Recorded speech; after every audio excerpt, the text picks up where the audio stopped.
Voici maintenant l'invraisemblable histoire de Nicolas, chef d'entreprise au bord du dépôt de bilan parce qu'il aurait été trahi par un de ses employés et amis. Il faut que je règle le souci avec les employés qui n'ont pas été payés, toutes mes échéances qui n'ont pas été payées. Enfin, ça devient la spirale infernale, l'impasse. Un document de Benoît Dons.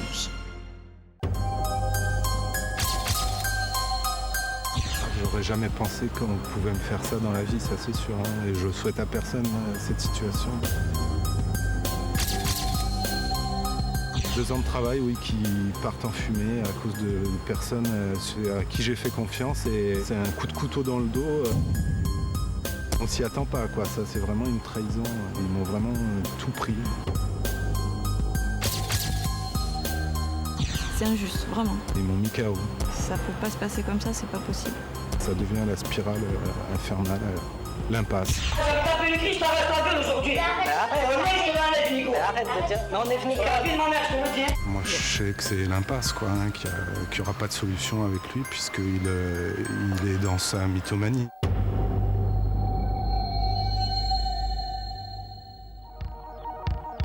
Il y a 2 ans, Nicolas et Marie étaient pleins d'enthousiasme. Aujourd'hui, ils sont détruits. À l'époque, Nicolas vient de terminer sa formation d'ébéniste au sein des Compagnons et décide de se lancer en créant sa propre entreprise de bâtiment. Consciencieux, appliqué, son travail est très apprécié de ses clients et le carnet de commandes se remplit à vue d'œil. Mais rapidement, il ne peut plus faire face tout seul, il est obligé d'embaucher. C'est à ce moment-là qu'il va faire la connaissance d'un homme qui va littéralement bouleverser sa vie. Cet homme, nous l'appellerons Monsieur X.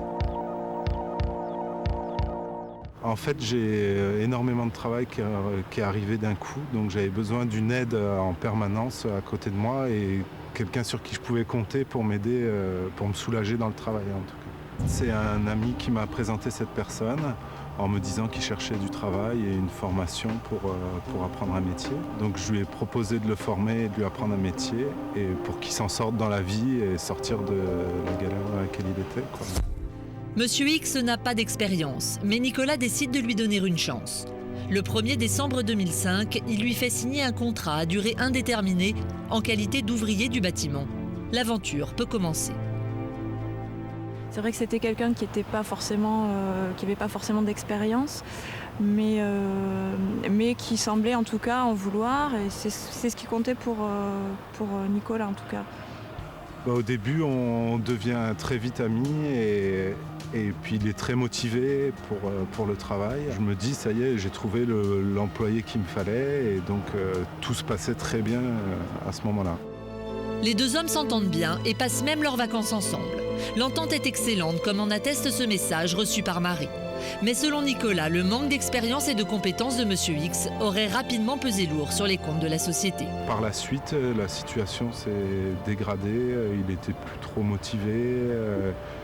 Je passais le chercher, mais il arrivait un peu en retard. Mais lui, il s'en rend pas trop compte en fait. Pour lui, c'est normal, vu qu'on est amis, que ça se passe comme ça. Il pense pas aux enjeux financiers derrière en fait, d'une entreprise. Nicolas n'a pas le choix, c'est l'avenir de son entreprise qui est en jeu.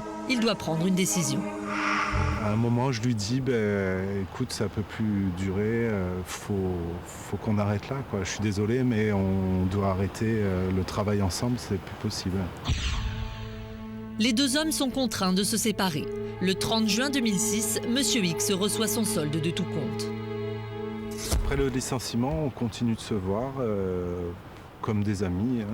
Et donc, il me présente sa petite amie. Et un jour, sa petite amie me dit, voilà, il me tape, je peux plus rester là, c'est l'enfer. Ma situation est difficile parce qu'elle me dit, n'en parle pas à cette personne. Donc, du coup, je suis coincé entre le marteau et l'enclume. Moi, j'ai voulu la protéger puisqu'elle ne pouvait pas aller chez sa mère vu qu'il connaissait l'adresse et qu'il allait la déranger déjà assez souvent avant. Là, je me dis, je peux pas laisser cette personne dans la rue, c'est pas possible. Donc je lui ai dit, écoute, si tu veux, tu peux venir à la maison. Moi, je pars dans une semaine au Maroc, tu seras tranquille à la maison. Et elle voulait prendre un appartement, donc elle m'a dit, je sais pas comment faire pour la caution. Donc j'ai dit, écoute, je me porte caution pour toi si tu veux. Nicolas ne veut pas laisser la petite amie de Monsieur X à la rue. Il lui propose son appartement et part en vacances, direction le Maroc. Arrivé à Marrakech, je m'aperçois que mes 2 cartes bleues ne passent plus au distributeur pour fonds insuffisants. Et donc je téléphone à la banque. Et c'est là que la banque me dit « mais vous avez fait un chèque de 23 500 € et un chèque de 18 600 ». Et je dis « mais j'ai jamais fait ces chèques avec des montants pareils ». Et donc je lui demande les noms des personnes qui ont eu ces chèques et elle m'a parlé de ces 2 personnes, donc la personne que j'hébergeais et son compagnon. Ah ben là, je suis resté 20 minutes dans la voiture à plus savoir quoi faire. Je ne savais plus quoi penser. J'avais été trahi à ce moment-là. Je me suis aperçu que j'avais été trahi par ces gens-là, que j'ai aidé maintes et maintes fois. La somme est importante. Nicolas est sous le choc. Il n'arrive pas à croire ce qui se passe. Je me suis retrouvé bloqué avec 20 dirhams en poche à Marrakech. Et j'étais obligé d'appeler des amis pour qu'ils viennent me prêter de l'argent à ce moment-là pour pouvoir rentrer. Pas une minute à perdre pour Nicolas. Il rentre immédiatement en France. À peine arrivé chez lui, il aurait découvert son appartement sans dessus-dessous. Selon lui, il s'aperçoit rapidement que le carnet de chèques de son entreprise a disparu. Je pars à la banque et je veux voir tous les chèques qui ont été émis par ce chéquier qui m'a été dérobé puisqu'il n'est plus à la maison. Donc là, la banque m'annonce qu'il y a eu d'autres chèques qui ont été faits pour un montant total de tous les chèques de 53 000 €. 53 000 €. Nicolas est dans une situation financière catastrophique. Et le banquier, il me dit rien, il me laisse même pas me justifier, quoi. Il me dit oui, ben voilà, la situation est comme ça, quoi. Payez ce que vous devez. Et le pire, ce qu'ils me disent, c'est que lorsque je paye mes ouvriers, ils me disent ah mais vous payez tout le monde, mais vous ne payez pas la banque. Parce que j'ai un prêt chez eux, et ben oui, je peux pas le payer, puisqu'ils autorisent pas les prélèvements et qu'ils m'ont mis interdit bancaire. Mais bon. Il réussit à obtenir une copie des chèques émis. Les signatures semblent pour le moins fantaisistes. À gauche, la signature qui aurait été imitée. À droite, la véritable signature de Nicolas. Aucune ressemblance, pourtant la banque a tout de même encaissé les chèques. Pour Nicolas, c'est le début de la descente aux enfers. C'est le choc, hein. Le travail, j'ai plus la tête au travail, il faut que je règle le souci avec les employés qui n'ont pas été payés, toutes mes échéances qui n'ont pas été payées, enfin ça devient la spirale infernale, l'impasse. Et après, à mon retour, les courriers qui se sont accumulés, plus la banque qui me ressortait d'autres chèques, j'ai dit mais c'est l'enfer, quoi. C'est vraiment l'enfer. Chaque jour amène son lot de mauvaises nouvelles. Relance pour impayé, courrier d'huissier, la vie se transforme en cauchemar. Pour couronner le tout, Nicolas se retrouve interdit bancaire pour une durée de 5 ans. Je suis KO, quoi. Ils m'ont mis KO. Pour faire tourner une entreprise sans carte bleue, sans carnet de chèques, ça devient très dur. Donc tout m'a été supprimé et ça devient de plus en plus difficile. Ouais. Je n'arrive plus à dormir avant 2h, 3h du matin pour me lever à 7h le matin. Je ne mange plus, j'ai perdu 12 kilos depuis cette affaire. Donc ça devient vraiment difficile à gérer. Je fais un repas par jour parce que j'ai pas l'argent pour manger. Mon loyer qui n'est pas payé. Voilà, c'est des échéances de prêts qui sont refusées par la banque, puisqu'ils m'ont mis interdit bancaire à cause de ces chèques. 2 ans de travail, oui, qui partent en fumée à cause de personnes à qui j'ai fait confiance. Et c'est un coup de couteau dans le dos, on s'y attend pas, quoi. Ça, c'est vraiment une trahison. Ils m'ont vraiment tout pris. C'est incroyable, quoi. Quand il m'explique ce qui s'est passé, c'est un choc. C'est vraiment un choc, surtout quand j'apprends que ça vient de ces personnes-là, quoi. Le 2 septembre 2007, Nicolas porte plainte pour vol et usage frauduleux de moyens de paiement. Mais le mal est fait, c'est 2 ans de travail qui sont en train de partir en fumée. C'est difficile, surtout qu'il a vraiment investi dans son travail. C'est quelqu'un qui aime beaucoup son travail, qui est passionné par ça. Donc là, c'est vrai qu'il a été atteint dans quelque chose qui lui tient vraiment à cœur. Je me dis, c'est la fin, quoi. Je suis prêt à tout arrêter, là, du jour au lendemain, vraiment. Je me dis, ça y est, là, je ferme, j'en ai marre, quoi. Ça peut plus durer, il y a trop de soucis, je vois l'impasse, je me dis, tant pis, je vais arrêter. J'ai failli tout laisser tomber quand je suis rentré. Et que j'ai vu que ça s'accumulait, les lettres d'huissier et tout ça. J'ai dit, j'arrête, ça y est là. Et la banque qui suit plus, qui veut pas admettre ses torts, c'est ça surtout. Nicolas, c'est quelqu'un qui a beaucoup d'énergie, qui est très dynamique dans son travail, justement parce que son travail pour lui, c'est vraiment c'est une passion, il investit beaucoup là-dedans. Et de le voir justement abattu comme ça, c'est dur, c'est vraiment dur. En plus, il a été vraiment très généreux là, avec ces personnes-là. Qu'est-ce que je leur ai fait pour mériter ça, quoi? C'est vraiment horrible, quoi. Mais Nicolas n'est pas encore au bout de ses peines. Ce qu'il va découvrir par la suite va finir de l'achever. Il y a une dame qui s'est présentée et cette dame me dit au téléphone, voilà, je viens de la part d'un monsieur qui a été embauché par vous et qui réclame son argent puisque le chèque a été refusé par la banque. Pourtant, Nicolas n'aurait jamais embauché cette personne. Pendant son absence, M. X aurait réalisé des chantiers à son propre compte. Pour cela, il aurait embauché des salariés qu'il aurait payés avec le chéquier volé de Nicolas.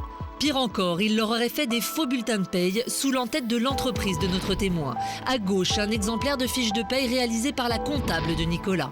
À droite, celle qui aurait été falsifiée par M. X. La différence est flagrante. Pour en avoir le cœur net, nous accompagnons Nicolas chez son expert comptable. Cette dernière n'a pas souhaité être filmée, mais elle a accepté de faire une attestation en faveur de Nicolas. Le comble, c'est que cela n'empêche pas Monsieur X d'assigner Nicolas au prud'homme pour salaire impayé en se basant sur les fausses fiches de paye. Nicolas décide de se rendre chez l'une des personnes chez qui Monsieur X aurait fait des chantiers. Il est équipé d'une caméra cachée. Ça va et vous? Mais il y a des gens qui ont été embauchés par une personne. Non. Il y a des gens qui ont fait des travaux chez lui. Non, c'est juste avec sa copine. Ah non, je mens. Une fois, il est venu avec un jeune homme qui est son petit frère, que je connais d'ailleurs parce qu'il habitait au là, mais c'était son frère, hein, il n'y avait pas de difficulté. C'était un samedi où il était venu. Donc il ne s'est jamais présenté sous le nom de la société, lui. Ah, jamais de la vie. Parce que comme il réclame des salaires, en fait. auprès de Nicolas, donc c'est pour ça Non, il est venu une semaine faire des travaux, mais il mettait déjà débiteur, donc c'était échange de bons procédés. L'argent qu'il me devait, eh bien, je faisais cadeau, il a fait une semaine, mais il n'y a personne qui est venu qui s'est présenté. Elle nous a bien dit qu'ils avaient travaillé pour elle, mais pas sous le nom de la société. Vu ce qu'on m'a expliqué qu'il y avait d'autres personnes, mais elle le nie. Elle dit non, il n'y avait pas d'autres personnes avec eux. Bon, moi, on m'a affirmé qu'il y avait d'autres personnes. Nicolas n'est pas convaincu de la réponse de cette femme. Il doit continuer son enquête. D'après les informations qu'il a réussi à obtenir, M. X aurait également travaillé pour un cuisiniste. Sans perdre une seconde, il part à sa rencontre, toujours équipé d'une caméra cachée. Les révélations du cuisiniste vont confirmer nos soupçons. Monsieur X n'a jamais travaillé pour lui. Il a raconté qu'il a bossé, qu'il a bossé ici, Ouais, donc c'est pour ça que je venais te voir, quoi, parce que c'est quand même une histoire de fou. Ouais. Nicolas est coincé, il peut tout perdre dans cette sale affaire. Il va voir son ancien employé et ami parce qu'il veut une explication. Mais la discussion va mal tourner. Ah, ça me tape le cul, je t'arrête ta gueule aujourd'hui. Au moins, je te l'enlève, Nico. Arrête de dire, non, on est venu. La fille de ma mère, je te le dis. Tu passes avec toi au prud'homme avec elle, on parlera ensemble au juge. Les fiches de paie que tu as écrites, tu vas te les sortir de ton cul là-bas. T'as compris? Il va falloir pourtant que cet homme s'explique. Comment pouvez-vous dire à la fois que vous travaillez, vous ou votre petit frère, peu importe, au noir, et qu'en même temps, votre employeur vous paye par chèque et vous fait des fiches de paye? Ou bien... Ah, c'est un sacré abruti, là. Je vous dis les yeux dans les yeux. Je dis à notre ami qui est là, j'ai jamais vu aussi bête. Hein. Nicolas va-t-il sauver son entreprise? La suite, dans un instant.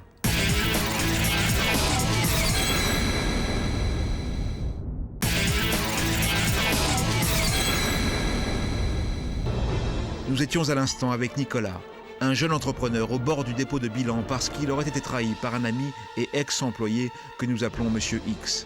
Voici la suite de notre document. D'après les informations qu'il a réussi à obtenir, M. X aurait également travaillé pour un cuisiniste. Sans perdre une seconde, il part à sa rencontre, toujours équipé d'une caméra cachée. Tu vas bien? Ouais, faut que je te voie pour qu'on discute, tu sais, pour mon histoire. Okay. Ils ont dit qu'ils avaient travaillé pour moi ici, quoi. Ouais. Ouais, donc en fait, c'était pour que tu... Et il a raconté qu'il a bossé Ouais, qui a bossé ici, ouais. Ils sont dingues. Ouais, donc c'est pour ça que je venais de voir, quoi, parce que c'est quand même une histoire de fou. Ouais. Ils ont fait les chèques à leur nom. Ouais, il y a eu plein de choses, quoi. Les chèques à leur nom. Des fausses fiches de paye. Voilà, ils m'attaquent au prud'homme pour ajustement ici, quoi. Enfin, c'est... Mais pour moi, c'est des escroqueries. Pour moi, c'est juste que c'était calculé et que c'est une grosse comédienne et qu'elle a imaginé n'importe quoi pour coincer. Allez, à bientôt. Au revoir. Nicolas a maintenant la confirmation que Monsieur X et sa compagne n'ont jamais travaillé pour le cuisiniste. En regardant de plus près les fiches de paye et les chèques émis, Nicolas va s'apercevoir d'une chose incroyable. En toute impunité, Monsieur X se serait tout simplement permis d'embaucher sa propre petite amie, son frère et même l'une de ses voisines. Pour tenter d'y voir plus clair, Nicolas décide d'appeler le frère de Monsieur X. Je t'appelle parce qu'en fait, il y a 2 fiches de paye qui ont été faites par je sais pas qui, mais il y a 2 fiches de paye qui sont sur un bulletin de paye, en fait, et j'aurais voulu savoir pourquoi ça a été fait à ton nom. Je sais pas du tout, moi. Des fiches de paye à mon nom? Ouais, des fiches de paye à ton nom et un chèque qui a été fait à ton nom.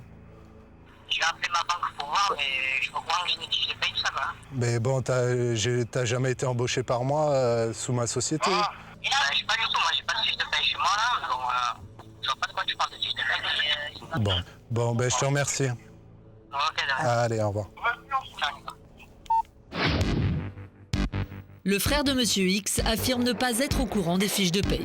Pour obtenir la vérité, Nicolas doit demander des explications à Monsieur X lui-même. Dès le début, l'entretien est houleux, la rencontre est filmée en caméra cachée.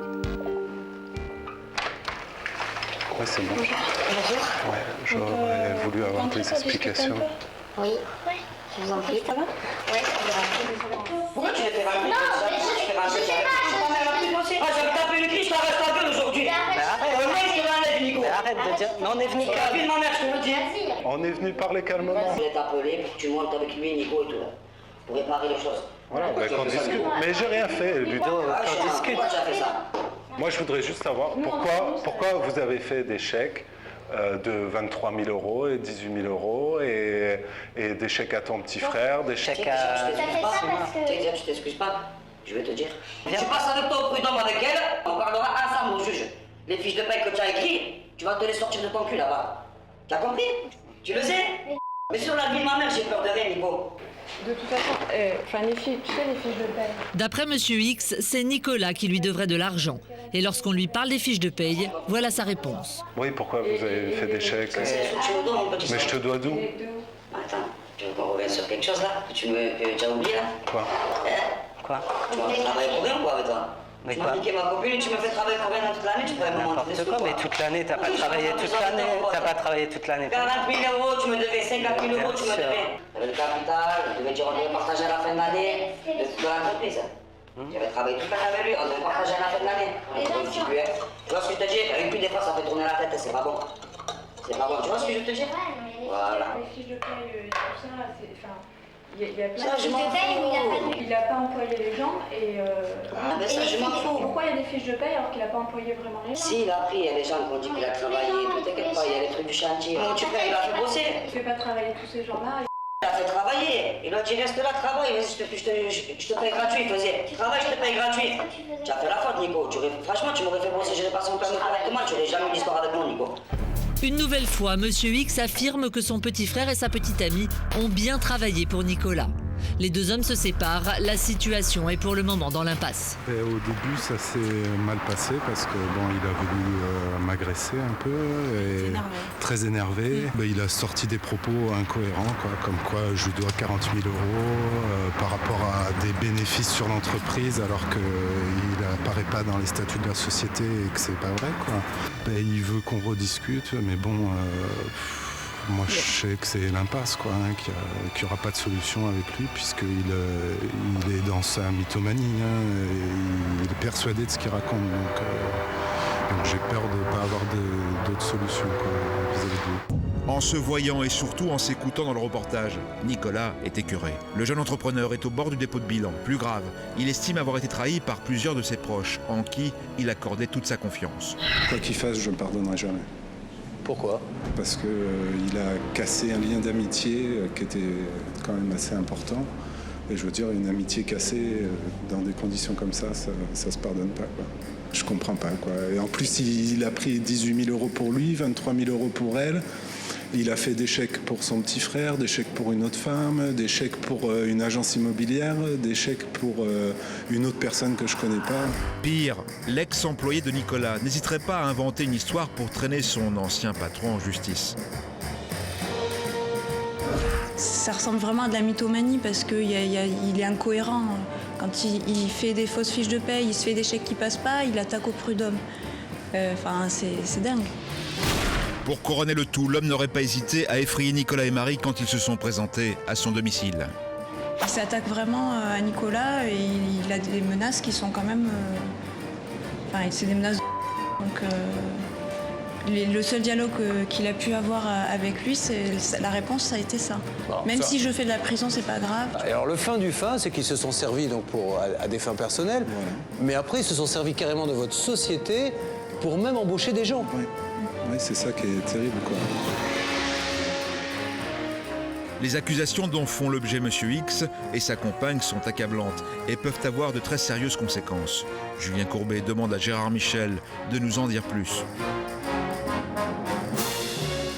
Ils ont une salade niçoise. Il y a le vol, ils ont des carnets de chèques, il y a le faux usage de faux, il y a l'escroquerie, puisqu'ils ont pris une fausse qualité pour encaisser les chèques, il y a un peu tout. Ce qui est un peu inquiétant quand même, c'est que les faits sont constitués indiscutables, qu'il y ait une plainte de déposer, puis qu'on n'en soit pas plus loin. C'est une procédure tellement évidente que c'est un peu étonnant et il faudra peut-être s'interroger là-dessus aussi et s'intéresser à cela. Pourquoi est-ce que la procédure n'est pas quasiment devant le tribunal correctionnel? Déjà, les faits sont constants. Pourtant, il semble que le détournement d'argent proprement dit aurait pu être évité. Éric de Caumont préfère mettre le doigt sur le manque de vigilance de la banque de Nicolas dans cette affaire. Moi, la banque, elle me plaît énormément dans cette affaire. Parce qu'il faut quand même rappeler aux téléspectateurs que, normalement, en théorie, une banque devrait vérifier la signature de chacun des chèques que l'on fait, y compris un chèque de 15 €. Bon, on sait très bien, en pratique, qu'aucune banque n'a les moyens techniques de le faire. Donc à partir de là, on ne peut pas lui en vouloir de ne pas vérifier les petits chèques. Mais là, excusez du peu, il y a un chèque à 23 000 €, un chèque à 18 000 €. Sur votre compte personnel ou celui de la société? Sur le compte de la société. C'est pas des chèques que vous faisiez tous les jours, ce genre de chèque. Bon, on est bien d'accord. À partir de ce moment-là, un banquier normalement diligent, pas Superman, hein, il voit arriver un chèque de 23 000 €, il voit arriver un chèque de 18 000 € en plus à très brève échéance, avant même d'appeler son client, ce qu'il devrait faire également, pour lui dire on est bien d'accord, c'est vous qui avez fait ces chèques, je les honore. Il vérifie la signature. Il a un exemplaire de votre signature, il voit tout de suite que c'est un faux. Donc il bloque et il ne paye pas ses chèques. Benoît Donce est déjà sur le terrain. Il est devant le domicile de M. X dans le but de le rencontrer. La tâche s'annonce difficile. Benoît, bonsoir. Bonsoir Julien. Alors Benoît, vous êtes prêt à intervenir donc auprès de ce monsieur. Est-ce qu'on sait ce qu'il fait exactement aujourd'hui? À l'heure actuelle, non. D'après les informations, mais c'est vraiment de titre officieux, il travaillerait sur des chantiers, mais on n'a pas d'informations précises quant à son activité actuelle. Benoît, au niveau des prud'hommes, en fait, qui est-ce qui met notre ami au prud'homme? C'est l'employé qui s'est fait avoir ou c'est celui qu'on recherche? Alors, c'est Monsieur X et sa petite amie, tous les deux. C'est lui-même qui le met au prud'homme? Voilà, exactement, et sa petite amie également, client. Ils ont fait des faux bulletins de salaire. Alors non. Ils se sont émis des chèques qui ont été rejetés. Et maintenant, ils viennent dire au prud'homme, mais c'est honteux, on nous a pas payé les chèques qu'on a émis sans provision pour les bulletins de salaire qu'on a fabriqués. Cela étant, pour rassurer notre ami, compte tenu de la plainte qu'il a déposée pour faux, le conseil de prud'homme ne pourra pas statuer. Il sera obligé d'attendre l'issue de la plainte pour faux. Mais enfin, il faut être vraiment irresponsable pour aller au prud'homme dans ces conditions-là. Allez, c'est parti donc Benoît, vous restez en ligne. Nous essayons d'avoir d'abord le monsieur en question. C'est parti. Il est important de joindre l'ex-employé de Nicolas pour avancer dans ce dossier. Notre homme décroche son téléphone. Il nie d'abord avoir frappé sa compagne. Il nie également avoir menacé violemment nos deux témoins. Pour le reste, il conteste tout ce que lui reproche son ex-employeur. Bon, ça fait quand même 4 ans que je travaille avec ce monsieur, toute ma famille le sait. Et je n'ai jamais eu de problème. C'est les problèmes, ça a donné de lui. C'est lui qui a commencé à faire les problèmes avec moi, quoi. Alors, expliquez-moi. Donc vous n'avez jamais fait de chèque sur le chéquier de la société? Mais je ne peux pas faire de chèque. Je ne suis pas déjà dans l'entreprise. C'est vrai que lui partageait les chantiers des fois au noir avec moi. Pendant 3 ans que j'ai bossé avec lui, je peux vous le prouver. J'ai eu des bons chèques dans mon compte. Je l'ai posé sur ma mère. Il me donnait plusieurs chèques dans l'année. Et là, il n'y a que cette année que ça a commencé, qu'il me faisait faire il me donnait des fausses fiches de paye, il me dit ne t'inquiète pas, je vais te reprendre un contrat. Et ça attendait, jusqu'à que le jour avant qu'il parte au Maroc, il m'a fait un chèque. Et à ce qui paraît, il avait fait les chèques de tous les employés et tous les chèques, il avait été retirés. Alors, est-ce que vous avez été licencié à un moment donné? Oui. Donc, il vous licencie. Mais après, pourquoi il vous aurait fait des chèques s'il vous a licencié? Ben parce qu'en fait, il comptait me reprendre. Donc, il vous licencie et parce qu'il compte vous reprendre, il vous fait des chèques alors que vous ne travaillez plus dans la boîte? Ah ben, il me faisait des chèques au noir, oui. Mais est-ce qu'après le licenciement, vous avez continué à travailler pour lui? Ben, bien sûr, oui. J'étais au RMI, là, je suis au RMI depuis janvier. Donc, vous avez touché des chèques pendant que vous étiez au RMI? Oui, j'ai des preuves et tout, oui, bien sûr. Donc vous avez fraudé le RMI? Ben en fait, c'est pas parce que moi je comptais tout le temps qu'ils me reprennent, ils me disaient ne t'inquiète pas. L'ex-employé expose une version bien différente de celle de Nicolas. Selon lui, son ancien patron le faisait travailler au noir depuis son licenciement. L'explication est tortueuse et peu convaincante. Nicolas et Marie s'impatientent. Ils interrogent directement notre homme. Pourquoi il a fait ce chèque de 18 850 € à son nom? Et pourquoi sa compagne a fait un chèque de 23 500 € à son nom, à elle aussi? De quel droit? Et pourquoi il m'assigne au prud'homme pour ces montants-là, du mois de février au mois de juillet de cette année? Et puisqu'il dit qu'il a travaillé pour lui, puisqu'il a des fiches de paye, qu'il nous dise où il a travaillé. Voilà. Ou quel chantier exactement, qui, voilà. Quel client. J'en ai fait plusieurs, on a fait beaucoup de postes de cuisine, j'ai beaucoup de trucs, je les ai prouvés et tout, hein. Et je peux les prouver. Le nom des clients? Non, je les ai pas en tête, mais je peux. Alors là, les endroits, je les connais quand même. Vous vous rappelez à peu près de l'endroit où vous allez travailler quand même? Dans quelle rue, quel quartier, c'était vers où? Un peu de partout. Essayez de vous rappeler d'un seul où vous avez été. Vous faisiez quoi exactement comme métier? Je faisais tout avec lui, je faisais des plafonds, tout. Alors, essayez de vous rappeler d'un plafond. Il y a bien un plafond dont vous vous rappelez, un seul. J'ai travaillé on a fait le grand magasin. Alors, on va s'arrêter sur celui-là. Le grand magasin d'un cuisiniste. C'était après le licenciement, on est d'accord, hein? Oui, au mois de mai. Et lui, il n'y était pas? Non. Et vous, monsieur, vous dites que vous étiez dans le grand magasin en question? Si je vous dis que même si je peux le prouver que même mes voisins, même les amis de ma famille, que tout le temps ils venaient chez moi me chercher pour le boulot. J'ai même mes voisins qui le connaissent très bien, que je travaille avec lui tout le temps, quoi. Face à des demandes de précision de plus en plus pressantes, l'ancien employé de Nicolas expose d'étonnants arguments tels que sa famille qui serait venue le voir sur un chantier. Ses justifications pour expliquer pourquoi le nom de son frère apparaît sur l'un des chèques, soi-disant signé par l'entrepreneur, semblent tout aussi peu convaincantes. Mon petit frère, ça fait quand même 2 ans qu'il le fait travailler aussi. Donc votre petit frère travaille au noir également? Oui. Et votre petit frère, donc il est au RMI, je suppose, aussi, ou au chômage? Non, il est jeune, il a 18 ans, là, et il le prenait vraiment pour dépanner comme ça, quoi. Il lui donnait chaque fois 50, 60 € par jour, quoi. Donc il travaillait. Mais il faut appeler un chat, monsieur. Donc votre petit frère, il travaillait au noir. Mais ça retombera aussi sur la tête, bien sûr, de Nicolas. Si c'est vrai, le chèque à votre frère est de combien? Je sais pas, il a fait quand il était venu à la maison avant de partir au Maroc. Hein. Ouais, mais il a fait une fiche de paie à votre frère aussi. Oui, il en a fait une, oui. D'accord, donc il travaille pour 50 ou 30 € pour dépanner ou il fait des fiches de paie, il a des chèques, votre frère? Je comprends pas. En fait, c'est lui qui a voulu jouer comme ça, je sais pas ce qui s'est passé par sa tête. Il a commencé à promettre à beaucoup de gens de travail. Il avait vraiment peur de se faire avoir par les gens. Et là, il a des personnes avec lui qui travaillent en ce moment, qui lui mettent un peu la pression tous les jours et tout. Et moi et mon petit frère et les alentours à côté, les gens qui prenaient travailler, ils le prenaient vraiment pour un con, quoi. Moi, il y a un truc que j'arrive pas à comprendre dans votre discours. Comment pouvez-vous dire à la fois que vous travaillez, vous ou votre petit frère, peu importe, au noir, et qu'en même temps, votre employeur vous paye par chèque et vous fait des fiches de paye? Ou bien... Ah, c'est un sacré abruti, là. Je vous dis les pieds dans les yeux. Je dis à notre ami qui est là, j'ai jamais vu aussi bête. Hein. Si vous demandez quelque chose ou quoi, il m'a dit c'est un cas comme ça, je pourrais te faire un contrat directement. Il m'a dit qu'il pouvait appeler ça un comptable directement, me faire le contrat. Mais je comptais vraiment pas sur lui, je savais que c'était vraiment pas la vérité. Et pour votre petit frère, il comptait lui faire quoi? Pareil, il comptait prendre mon petit frère aussi. Je peux vous le jurer que j'ai toute ma famille qui sont au courant. J'ai même son père qui est très âgé, qui est très malade en ce moment, que même une fois il s'est mis à pleurer, qu'il attendait qu'il devait le reprendre, ce monsieur. Dites-moi, quel est l'intérêt pour ce monsieur, à moins qu'il soit parfaitement abruti, de faire faire un travail au noir avec une fiche de paye, un paiement par chèque, après avoir licencié et sans déclarer aux organismes sociaux? Il a une chance s'il a fait ça, ce monsieur, c'est que pénalement, il est irresponsable. Il est complètement abruti, il ne pourra pas être poursuivi. Hein. Bon. Mais alors, ça vous du coup, est-ce que vous avez déclaré fiscalement ces sommes? Est-ce que si j'appelle... J'avais fait des fiches de paye à la maison qui me faisaient chaque mois. Ouais.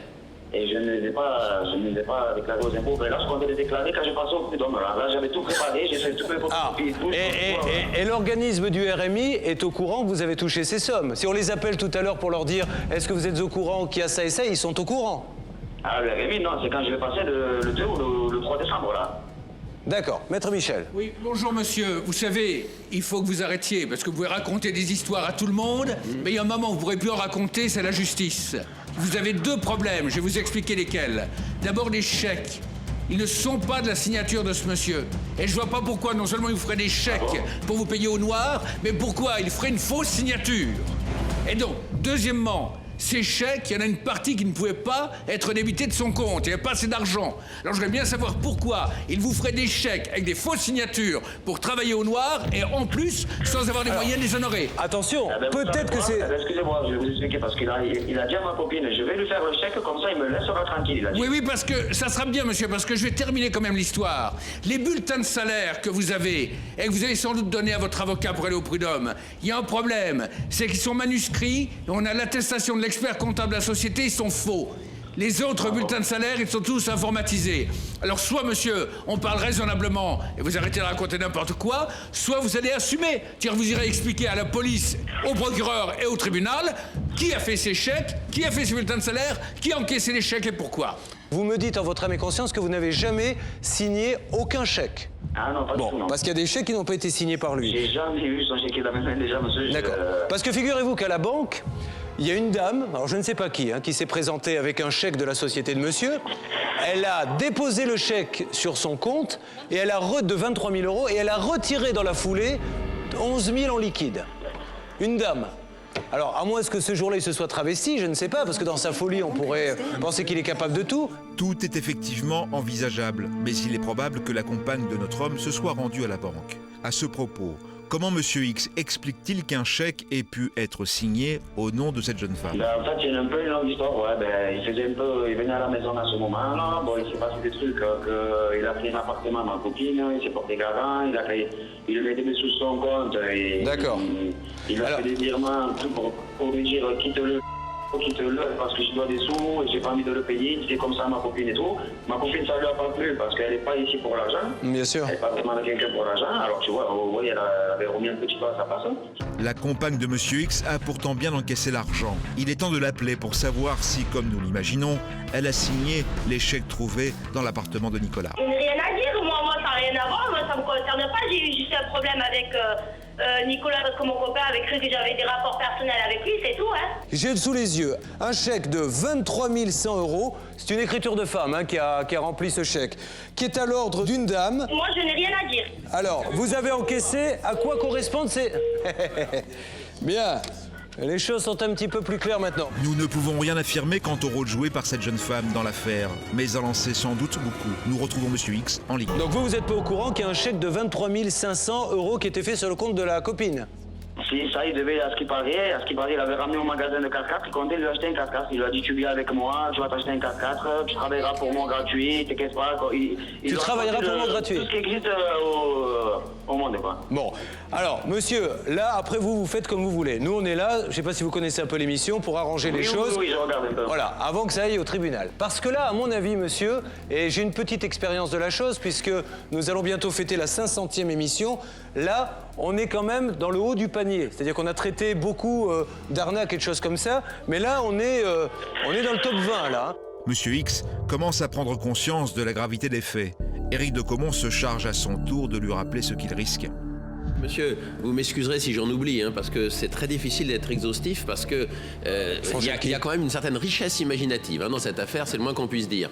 Donc, moi j'ai le sentiment qu'il y a déjà des faux, puisqu'il y a des chèques qui ont été faits par des mains anonymes. C'est peut-être votre ami qui vous remet la responsabilité sur vous, c'est peut-être vous, c'est peut-être quelqu'un d'autre, je ne sais pas, mais là c'est déjà très embêtant. Vous nous dites que vous avez encaissé des chèques qui servaient à vous payer pour un travail que vous effectuiez au noir, en violation de vos droits au RMI, et bien entendu sans aucune déclaration en termes de revenus, là, si vous voulez, je vous la fais courte, vous avez quelques années de prison à la clé que vous risquez pour cela. Monsieur X ira-t-il en prison? C'est la menace qui sérieusement pèse sur ses épaules. C'est pas la même musique quand c'est une banque que vous avez à vos trousses. C'est-à-dire que là, vous allez vous prendre la batterie d'avocats, la totale, et se battre contre une banque, monsieur. Quand on a fait des faux, j'aimerais pas être à votre place. D'autres présumés complices nous livreront leur vérité ou leurs mensonges. Moi, je dis la vérité. Moi, je connais Nicolas. Jamais j'ai travaillé chez Nicolas. Aucun problème avec Nicolas. Cette affaire va réserver de multiples rebondissements. Vous avez des papiers, il va falloir réunissez tous ces papiers, monsieur, parce que je pense que très rapidement, quelqu'un de plus officiel que moi va vous les demander. La suite, dans un instant, sur TF1.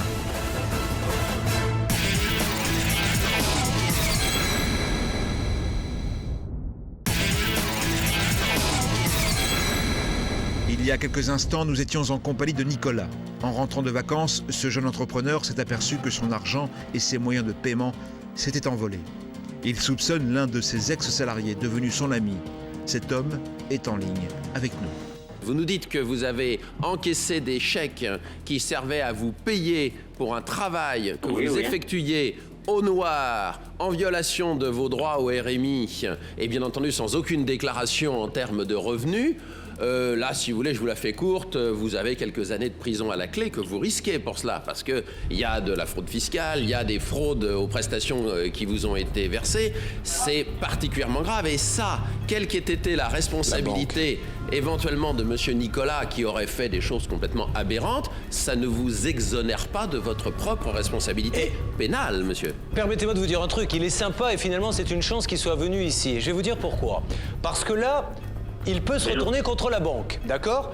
Il va les attaquer pour avoir encaissé des faux chèques. Et la banque, elle est obligée de payer, c'est la loi. Et la banque, après, qu'est-ce qu'elle fait? À votre avis? Elle se retourne contre ceux qui ont fait les faux chèques. Et là, c'est pas la même musique quand c'est une banque que vous avez à vos trousses. C'est-à-dire que là, vous allez vous prendre la batterie d'avocats, la totale, et se battre contre une banque, monsieur. Quand on a fait des faux, j'aimerais pas être à votre place. Alors que là, il est là pour trouver un accord. C'est pour ça que je ne voulais pas d'histoire avec ce monsieur, j'avais demandé qu'on se règle à l'amiable, quoi. Mais je pense que c'est la meilleure solution, monsieur. C'est pour ça que je voulais m'arranger, c'était un très bon ami à moi, c'était comme quelqu'un de la famille. C'est pour ça que j'avais dû passer à la maison. Vous avez un sacré sens de la famille, hein? Notre homme semble désormais prêt à discuter. Nicolas, quant à lui, se montre catégorique. Faut que tu payes, quoi, ce que t'as fait. Tu m'as trahi et t'as... Et tu m'as fait quoi, toi, franchement? Je vous ai tout le temps aidé, et me faire ça pendant que je suis pas là, et même si j'avais été là, de toute façon, c'est inacceptable. Mais ça peut déjà aider, franchement, ce que tu m'as fait? Mais je vous ai aidé, je me suis porté caution pour ton appartement, pour son appartement. J'ai payé 1 mois de loyer pour toi. Alors, qu'est-ce que vous voulez de plus? Pendant que notre homme cogite au bout du fil et continue à se défendre tant bien que mal, nous appelons la femme qui aurait également bénéficié d'un des chèques. Elle aurait été rémunérée pour avoir travaillé pour Nicolas, comme le prétend Monsieur X. Mais elle nous sert une toute autre version. D'abord, elle n'a jamais travaillé pour Nicolas. Moi, je dis la vérité. Moi, je connais Nicolas. Jamais j'ai travaillé chez Nicolas. Aucun problème avec Nicolas. Mieux, elle aurait perçu un chèque de la main de la compagne de Monsieur X, pour ensuite lui en reverser le montant en liquide. Et elle vous l'a donné pourquoi? Pour l'aider pour la banque? La première fois, elle a dit, oui, monsieur, il y a un problème avec la banque. Elle a dit, tu poses-moi le chèque dans la banque. Après, moi, je tire les sous. C'est clair. Nous contactons maintenant le petit frère de Monsieur X, qui prétend lui aussi avoir été employé par Nicolas sur un chantier. Il aurait touché pour cela la somme de 2800 €. Nous pensons qu'en réalité, il a bien travaillé sur des chantiers, mais pour son frère. Nous pensons également qu'il a été payé par son frère, mais avec un chèque prélevé au domicile de Nicolas. Mais tout cela, il va d'abord le nier. Est-ce que monsieur, c'est Nicolas qui vous a remis le chèque en main propre pour votre salaire? Oui, je partais en vacances au Maroc. C'est même pas ma signature. Parce que c'est pas sa signature, monsieur. Et je pense qu'aujourd'hui, on essaie d'arranger les choses, je vous le dis. Parce que là, on est en train de découvrir le poteau rose. Parce que, monsieur, faites attention, il y a du travail au noir, il y a beaucoup de choses. Donc, dites-moi la vérité, je vous en supplie. J'ai eu un chèque de 2800. En votre âme et conscience, vous nous dites que le chèque et la fiche de paie vous ont été remis par le gérant, c'est-à-dire Nicolas. C'est pas du tout votre frère. Rappelle-toi bien, parce que moi je note tout ce que je fais, hein, jour par jour. Hein. Voilà, donc ne fais pas d'erreur. Quel âge avez-vous? Il y a 3 ans, j'avais 16 ans. Vous aviez 16 ans. Donc il a fait une fiche de paie à un garçon de 16 ans pour aller travailler sur un chantier et un chèque. D'accord. Je sais pas, les fiches de paie, je les avais fait juste avant de partir en vacances. Oui, non, mais peu importe, vous avez des papiers. Il va falloir réunissez tous ces papiers, monsieur, parce que je pense que très rapidement, quelqu'un de plus officiel que moi va vous les demander. Le doute s'empare du petit frère de Monsieur X qui sent bien que sa version bat de l'aile. Revenons maintenant sur le cas de la voisine que nous avions au téléphone il y a quelques instants. Celle qui, précisément, aurait bénéficié d'un des chèques de Nicolas. Elle aurait été rémunérée pour avoir travaillé pour lui comme le prétend Monsieur X. Or, elle nous affirmait le contraire. Moi, je dis la vérité. Moi, je connais Nicolas. Jamais je travaillais chez Nicolas. Aucun problème avec Nicolas. Pourtant, Monsieur X, toujours en ligne, va continuer de prétendre qu'elle a travaillé pour Nicolas, qu'il l'a payé. Ben, c'est vrai que j'avais entendu qu'il avait déjà bossé pour elle dans le plein chantier qu'elle faisait un peu le ménage. C'est une dame âgée, je sais qu'elle fait le ménage souvent. Elle est âgée. J'ai dit pas. Enfin, elle est payée plusieurs dizaines de milliers d'euros pour aller faire le ménage. Là, monsieur, je sais pas si... Des milliers d'euros, je sais pas comment elle a été payée. Monsieur X ne sait plus très bien où il en est. Nous savons en revanche que les chèques ont tous été rédigés par la même personne, probablement sa compagne. Et je peux vous dire que tous les chèques établis, que ce soit celui de 23 500 € que votre copine a encaissé, que ce soit celui pour votre frère ou pour nous, ont la même écriture. La même, monsieur. Mais je pense pas que ça soit la sienne, je pense plutôt que c'est celle de la jeune femme. Sentant qu'il faut trouver maintenant une solution amiable, Monsieur X change de registre et se montre plus conciliant. J'ai dit qu'il n'y avait aucun souci sur ça. Bon, alors, je vous passe quelqu'un maintenant, ne raccrochez pas, essayons de trouver ensemble une solution, monsieur. Et croyez-moi, vu la gravité des faits, ce serait vraiment fantastique pour vous si vous en trouviez une, parce que là, j'ai peur qu'on en soit arrivé à un point où... Je sais. On n'est pas loin de la prison, monsieur, attention. Voilà, monsieur, je vous passe Bernard Sabat. Merci en tout cas de nous avoir parlé dans le cadre de l'émission et j'espère vous reparler tout à l'heure. D'accord, ok. Je vous passe Bernard. Bernard Sabat prend en coulisses le relais. Sur le plateau, le visage de Nicolas commence à se détendre. Les masques sont tombés. Je suis content d'avoir entendu sa version maintenant, là où on a pu s'expliquer calmement, parce que la dernière fois, il s'énervait. Mais donc là, voilà, ça prouve bien leur escroquerie, quoi, en tout cas. Témoin capital s'il en est, la copine. Hein. Voilà. Oui, oui, Elle va tout vous expliquer. Et on comprend mieux maintenant que l'écriture, effectivement, sur les chèques, c'est bien toujours la même. Bernard Sabat revient sur le plateau avec de bonnes nouvelles. Le négociateur de Sans aucun doute nous fait part du contenu de sa conversation avec Monsieur X. Alors Nicolas, je pense qu'il y a eu une grande avancée, c'est que ce monsieur a reconnu les faits. Il m'a dit j'ai fait des bêtises, je pense que c'est dû à mon ex-copine, à mon ex-compagne, peu importe. Je me dirige auprès de mon avocat pour trouver une solution et je recontacte notre journaliste Benoît Doms et je lui ai laissé les coordonnées. Donc je propose éventuellement qu'on appelle Benoît pour savoir si ce monsieur est rentré en contact avec notre journaliste. Benoît, m'entendez-vous? Oui, Julien, je vous entends. Alors, vous l'avez eu? Alors, je l'ai eu effectivement. Il voulait rentrer en contact avec son avocate, effectivement, comme vous l'a dit Bernard, pour pouvoir formaliser ce document. Il nous recontacte dès demain pour pouvoir nous faxer le document. Bien. Alors, quel document? Sur ce document, il y aura la reconnaissance de dette de la somme qu'il doit, donc en l'occurrence à Nicolas, de 53 000 €. Ça, c'est la première bonne nouvelle. Et surtout, il sait reconnaître les faits qu'il vous a détourné cette somme-là, et donc ces fameux 3 chèques. Soyons très clairs, Maître Michel. La reconnaissance de dette, en soi, je ne devrais pas vous le dire, mais on s'en moque parce qu'il ne pourra pas les payer, de toute façon, ça on le sait. Mais là où elle change tout pour vous, même si vous aviez déjà raison, j'ai envie de dire, vous aurez encore plus raison, Maître Michel. Parce que la banque, il n'y a plus aucune discussion. À partir du moment où on a l'attestation de ce monsieur qui reconnaît qu'il s'agissait de chèques falsifiés, la banque est tenue de vous recréditer. Elle ne va pas débiter, de toute façon, c'est pas la bonne signature. Mais elle doit vous recréditer et le problème est réglé. Ils se retourneront contre lui. Ça va se débloquer d'autant plus rapidement que maintenant la banque, qui finalement tient les cordons de la bourse, ne peut plus nier qu'elle est parfaitement informée et qu'elle ne peut pas plus longtemps maintenir monsieur et son entreprise, qui est quand même à bout de souffle, qui est exsangue, dans cette situation-là. 2 mois plus tard, Nicolas revient sur le plateau de Sans aucun doute. Notre témoin est cette fois plus détendu. Il a de bonnes nouvelles à nous annoncer. Puis la diffusion de l'émission, la banque m'a enlevé l'interdiction bancaire dès le lendemain de l'enregistrement de l'émission, en fait. Et les personnes ont été arrêtées. Donc lui est actuellement en prison. Alors pour une autre affaire. Hein. Voilà, attention, c'est pas pour votre affaire, voilà, c'est pour autre chose. Pour une autre affaire. Donc lui, il est en prison, elle est en liberté pour l'instant. La procédure prud'homale, est-ce qu'il s'est rendu sur place? Non, ils se sont pas rendus. Ils ont laissé leur avocat écrire un courrier au prud'homme comme quoi ils se désistaient. Et donc on en est où maintenant? Maintenant, ils sont radiés des prud'hommes. En fait, il n'y a plus de poursuite au niveau des prud'hommes. Tout est bien qui finit bien. Voilà, tout est bien qui finit bien. C'est un vrai soulagement pour vous, vous étiez vraiment abattu quand vous êtes venu. Non, surtout d'avoir retrouvé des moyens de paiement, c'est surtout ça l'important, parce que pour faire marcher mon entreprise, il fallait que j'ai ces moyens de paiement. Donc là, à ce niveau-là, tout s'est super bien passé. C'est comme une nouvelle vie qui redémarre? Oui, ça redémarre doucement, mais ça redémarre, Donc quand ça redémarre doucement, ça redémarre sûrement. Voilà, donc, tout à fait. Bon, eh bien écoutez, on est vraiment ravis de vous avoir aidé. Je voulais vous remercier, toute l'équipe, Benoît, tous les techniciens autour, et puis vous, les avocats, et vous, Monsieur Courbet, et tous les amis qui m'ont soutenu, notamment Marie, mes parents qui n'étaient pas au courant de l'histoire, que j'ai prévenu lorsque j'ai enregistré l'émission. Quand ils l'ont vu, qu'est-ce que... Ils étaient effondrés. Ouais. Mais avec le recul, je me dis, j'ai bien fait de ne pas les prévenir avant, parce qu'ils auraient été effondrés pendant les 3 mois où ça a duré quand même.